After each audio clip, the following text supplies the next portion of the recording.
March 1971 German கம்யூனிஸ்டான Monica அவர்கள் சேக்குவாரோட கொலைக்காக பழி வாங்கினாங்க. இதுல ஆச்சரியமான விஷயம் என்னன்னா, மோனிகா ஒரு நாசி குடும்பத்தை சேர்ந்தவங்க. செகண்ட் வேர்ல்ட் வார்ல ஜெர்மன் தோத்ததுக்கு அப்புறம் நாசி கட்சியை சேர்ந்த பல பேர் மற்ற நாடுகளுக்கு தப்பிச்சு போனாங்க. அதுல மோனிகாவோட குடும்பமும் ஒண்ணு. இதனால மோனிகா பொலிவியால இருந்தாலும் அவங்க குடும்பத்துக்கு நெருக்கமான நாசி ஃப்ரெண்ட்ஸ்க்கு நடுவில் தான் வளர்க்கப்பட்டாங்க. அதுல சிலர் பொலிவியன் கவர்மெண்ட்டுக்கு வேலை பார்த்து சேக்குவாரோட மரணத்துக்கு காரணமானவங்க. என்னதான் மோனிகா ஒரு நாசி குடும்பத்துல பிறந்திருந்தாலும் அவங்க சொல்லிக் கொடுத்த அரசியல் ஏத்துக்காம கம்யூனிசத்தை நேசிச்சு தன்னை ஒரு கம்யூனிஸ்டா வளர்த்துக்கிட்டாங்க. 1967 நடந்த சேக்குவாரோட கொலைங்கிறது மோனிகாவை ரொம்பவே பாதிச்சது. இந்த பாதிப்பு தான் சாகருக்கு முன்னாடி உருவாக்கியிருந்த நேஷனல் லிபரேஷன் ஆர்மி ஆஃப் பொலிவியால அவங்க சேர்றதுக்கு காரணமா இருந்தது. அவங்களுக்கு கொடுக்கப்பட்ட புது கோட்நேமான எமிலாங்கிற பேரோட சேவோடைய பழைய சகாக்கள் கூட ஒன்னா சேர்ந்து அவரோட கொலைக்கு காரணமானவங்களை பழி வாங்குறதுக்கு கிளம்புனாங்க மோனிகா.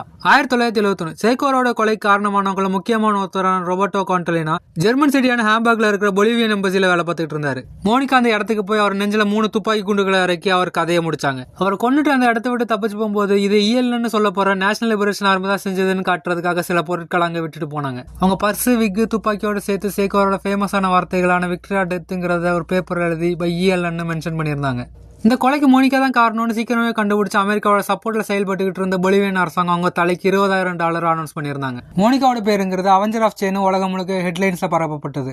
ஆனா மோனிகா எப்படியோ ஒரு வழியா பொலிவியாவுக்கு திரும்ப வந்து சேவோடைய மரணத்துக்கு காரணமான மத்தவங்களையும் பழி வாங்கணும்னு கிளம்பினாங்க. அவங்க குடும்பத்துக்கு நெருக்கமான நாசிகளையும் சேர்த்து. ஆனா 1973 பல நாள் தேடலுக்கு அப்புறம் சிஏவுடைய ஸ்பெஷல் யூனிட்டால கைது செய்யப்பட்டு கேபிட்டல் சிட்டியான லா பாஸ்ல மோனிகா கொல்லப்பட்டாங்க. மோனிகாவுடைய உடலுங்கிறது அவங்க குடும்பத்துக்கு ஒப்படைக்கப்படல.